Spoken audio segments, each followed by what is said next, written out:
are a set of new laws, but they don't come from a vacuum. They are a continuation of all the previous orders that restricted women's freedom of expression, freedom of movement, and other rights to education, to employment, and many more. Um, they are a set of very sexist, very objectifying and sexualizing laws that,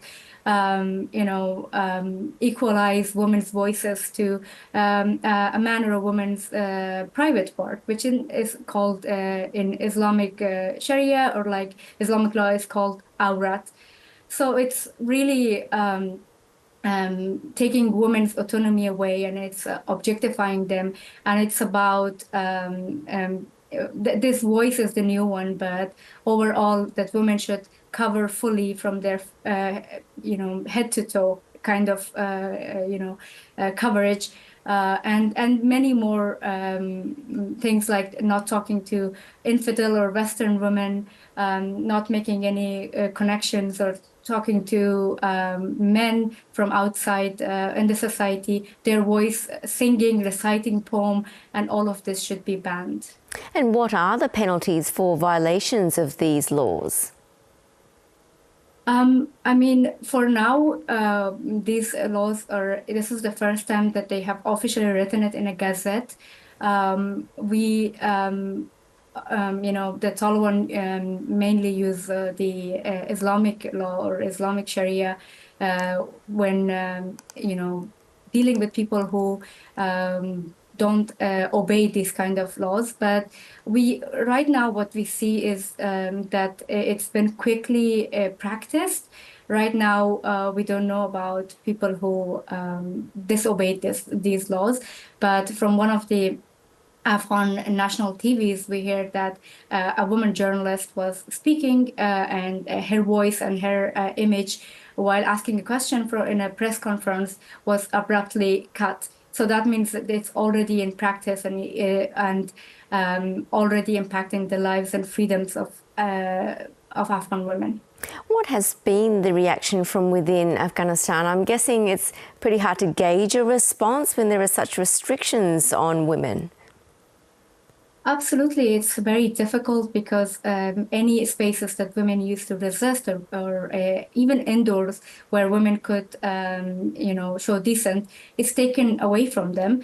However, Afghan women have been resisting since day one. The Taliban came to power. They have bravely taken on social media from inside Afghanistan, showing videos of them, sharing videos of them singing, reciting poetry with the hashtag or many hashtags that say, "You cannot take my voice away, and my voice is not objectified or an object or a private part." So, there is response from inside Afghanistan. And from outside as well, women in diaspora joined them. But obviously, considering the limitations, they do their best. There should be more done by the international community and those in the position of power. Can you tell us a bit more, prior to these vice and virtue laws, and since the Taliban took power 3 years ago, women and girls' lives, as we know, have changed dramatically. What is daily life like for women and girls?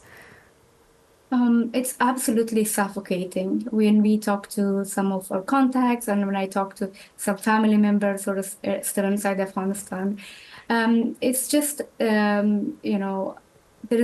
is no way women can, exist and do what they dream of, what they want to do. Women's presence outside home without a man is not justified. So, if you look at it from any angle, the freedom has been curbed or taken away. A lot of women tell me that they have a hope that, and they think that hope is a way of resisting back. But, when you look at it practically, literally everything is taken away. And it's just very dark and miserable. And a lot of people are grappling with serious mental health problems because of these restrictions. And you mentioned before that the international community could be doing more. How can states and people outside Afghanistan respond in a meaningful way? I'll just start from the international community and the UN. I want to us to look at the consequences of our actions. When in June the Doha meeting was happening without the presence of Afghan women, and many of us, many of international organizations, a lot of Afghan women were questioning the UN and member states, like how can you have a meeting on the future of Afghanistan without Afghan women?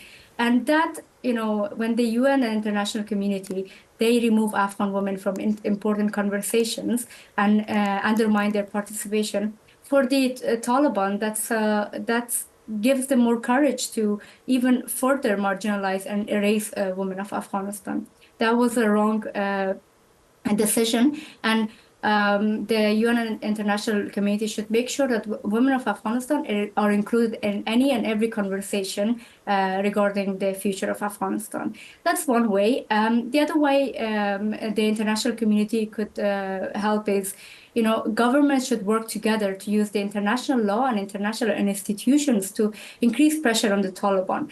They should support the International Criminal Court prosecution of Taliban leaders for committing the crime against humanity of gender persecution against women and girls. They can also, there have been a lot of calls for the codification of gender apartheid. So the government should seriously consider including gender apartheid as a crime in the proposed crime against humanity treaty. And they should also bring a case against the Taliban for failing to abide CEDAW, which is the UN Convention on Women's Rights, before the International Court of Justice. These are some of the ways the international community could take action.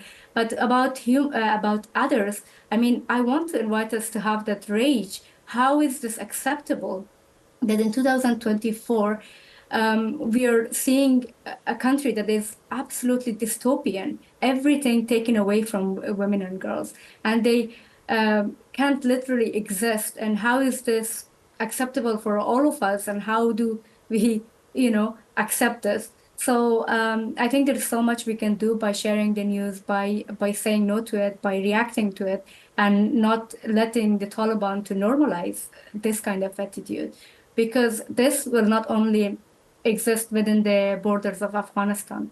These kind of laws and restricting women and their bodies and objectifying them, they have an impact, and other authoritarian governments could very well learn from them, because they are connected and they work together. Well, Sahar Fetrat, we really appreciate you talking to us and sharing your views. Thank you so much. Thank you.